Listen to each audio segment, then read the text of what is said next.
गांधी जी को मारने के बिल्कुल एक दिन पहले ही 29 जनवरी को नाथूराम गोडसे दिल्ली आए थे, वो भी एक बेरेटा ऑटोमेटिक पिस्तौल लेकर। अगले दिन शाम 5 बजे महात्मा गांधी, जो फास्ट की वजह से पहले ही काफी कमजोर थे, अपनी भतीजियों का सहारा लेकर प्रेयर करने के लिए बिरला हाउस के गार्डन के अंदर जा रहे थे। तभी भीड़ में से नाथूराम गोडसे बाहर निकले और महात्मा गांधी के पैर छूने के बहाने उनके पेट और सीने पर 3 गोलियां दाग दी।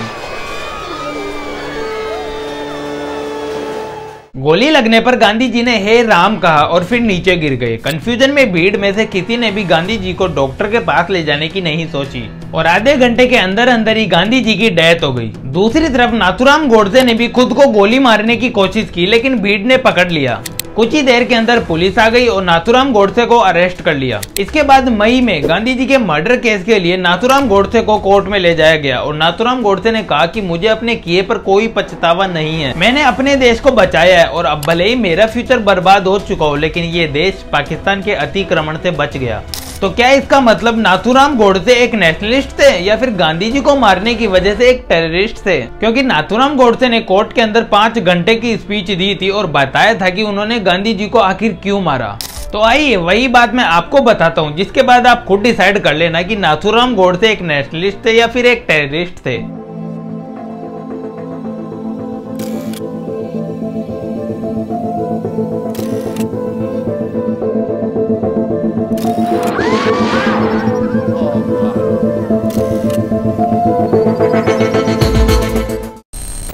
अब देखो नाथूराम गोडसे ने गांधी जी को किन किन वजहों से मारा, इसको समझने के लिए हम हिस्ट्री को डिटेल से शुरुआत से एंड तक समझेंगे, ताकि आपको हर चीज एकदम क्लियर समझ में आ पाए। नाथूराम गोडसे का जन्म पुणे के एक ब्राह्मण परिवार के अंदर हुआ था और उनके पेरेंट्स ने नाथूराम गोडसे को नाक में एक नोज रिंग पहनने के लिए फोर्स किया था और इसी वजह से गोडसे का नाम नाथूराम गोडसे पड़ा। 12th के बाद नाथूराम गोडसे ने हाई स्कूल को छोड़ दिया और एक एक्टिविस्ट बन गए। बताया जाता है कि स्कूल के दिनों में नाथूराम गोडसे के मन में महात्मा गांधी जी के लिए काफी सम्मान था, जैसे आपके मन में भी बचपन में महात्मा गांधी जी के लिए बहुत सम्मान होगा। हाँ, अब नहीं है वो बात अलग है, पर बचपन में तो था और वैसे ही नाथूराम गोडसे के मन में भी था। बल्कि नाथूराम गोडसे ने तो 1930 में महात्मा गांधी जी की एक मूवमेंट में हिस्सा भी लिया था। बाद में नाथूराम गोडसे वीर सावरकर की आइडियोलॉजी से इंस्पायर होकर हिंदू महासभा और आरएसएस का हिस्सा बन गए। साथ में नाथूराम गोडसे ने एक अग्रणी हिंदू राष्ट्र नाम से अपना एक न्यूज़पेपर भी खोला था। कुछ टाइम बाद में नाथूराम गोडसे की आरएसएस से कुछ लड़ाई हो गई, तो फिर नाथूराम गोडसे ने आरएसएस को छोड़ दिया और अलग होकर अपनी एक हिंदू नेशनलिस्ट ऑर्गेनाइजेशन बनाई, जिसका नाम था हिंदू राष्ट्र दल।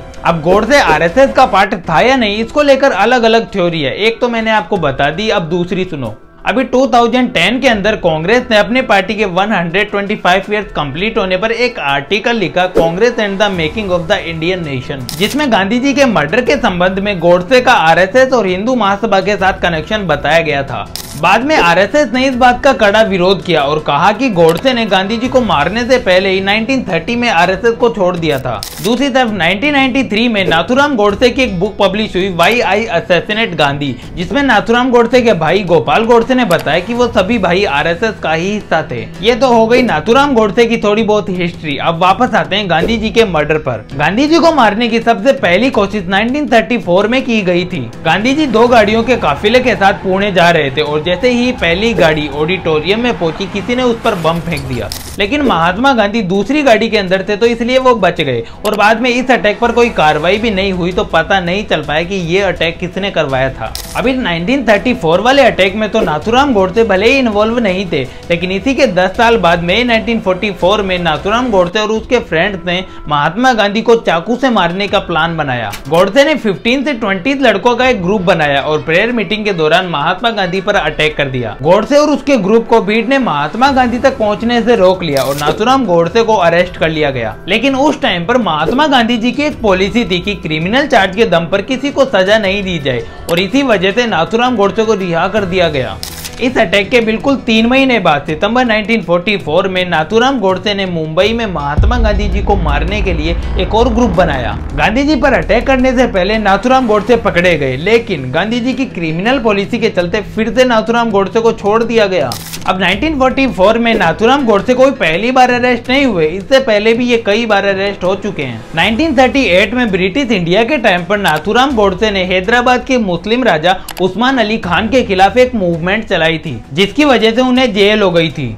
लेकिन जेल से बाहर आने के बाद नाथूराम गोडसे ने अपनी मूवमेंट को जारी रखा और एक जर्नलिस्ट के रूप में पाकिस्तान से भागने वाले हिंदू रेफ्यूजीज की पीड़ा और 1940s में हुए रिलीजियस वायलेंस पर रिपोर्टिंग जारी रखी। दूसरी तरफ महात्मा गांधी जी ने हिंदुओं के साथ क्या क्या किया था ये तो आप अच्छे से जानते ही हो, और नहीं जानते तो कोई बात नहीं, मैं आगे अभी सब कुछ बताऊंगा। अब आता है 1948, जब भारत और पाकिस्तान के बीच में पहली वॉर हुई थी कश्मीर के लिए। इस टाइम पर इंडियन गवर्नमेंट को पाकिस्तान को 55 करोड़ रुपए देने थे जो उन्होंने इंडिपेंडेंस के टाइम पर वादा किया था, पर पाकिस्तान ने भारत पर हमला कर दिया था। तो फिर इंडियन गवर्नमेंट ने भी मना कर दिया कि वो पाकिस्तान को कोई पैसे नहीं देंगे, वरना पाकिस्तान इन पैसों का ही उपयोग करके भारत पर ही हमला करेगा। पर गांधी जी इतने महान थे कि उन्होंने इस बात का विरोध किया और आमरण अनशन पर बैठ गए। भारत सरकार को गांधी जी के आगे मजबूरन झुकना पड़ा और पाकिस्तान को पैसे दे दिए।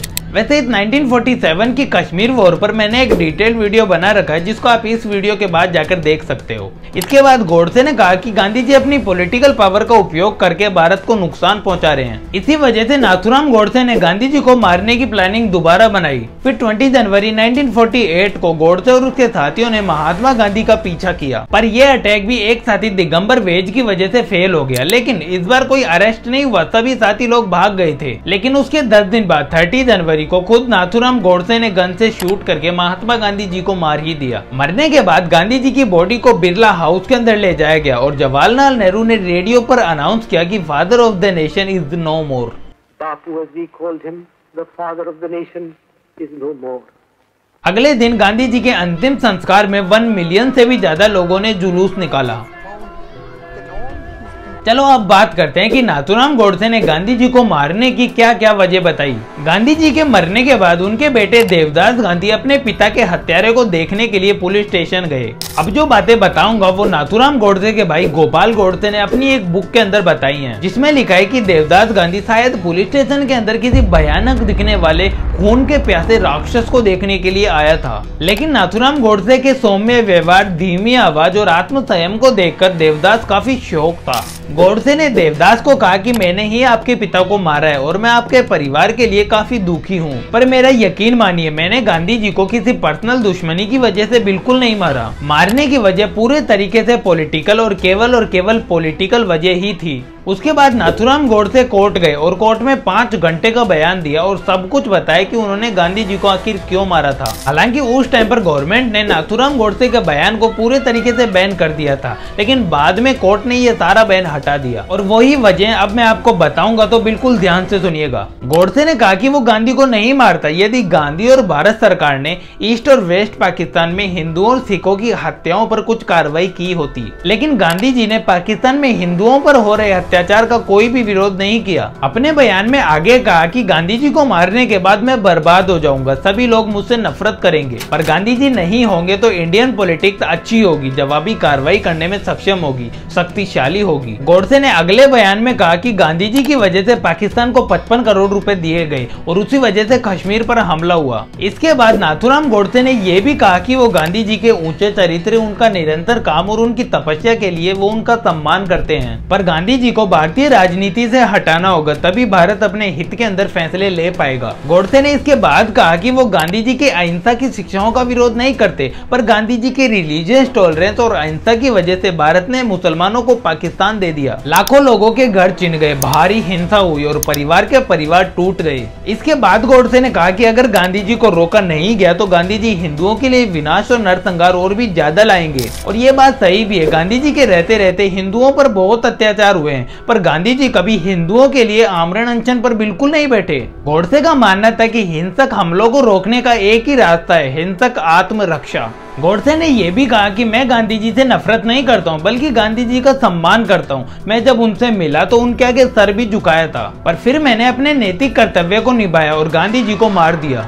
इसके अलावा भी 5 घंटे की स्पीच के अंदर नाथूराम गोडसे ने बहुत कुछ बताया था, जिसके बारे में अगर आप पढ़ना चाहते हो तो मैंने लिंक डिस्क्रिप्शन में डाल दी है, आप पढ़ सकते हो। ये सब सुनने के बाद चलो अब बात करते हैं, क्या नाथूराम गोडसे एक नेशनलिस्ट थे या फिर एक टेररिस्ट थे। ये जानने के लिए पहले आप नाथूराम गोडसे की ये वीडियो देखो। गांधी जी से मेरी शत्रुता नहीं थी।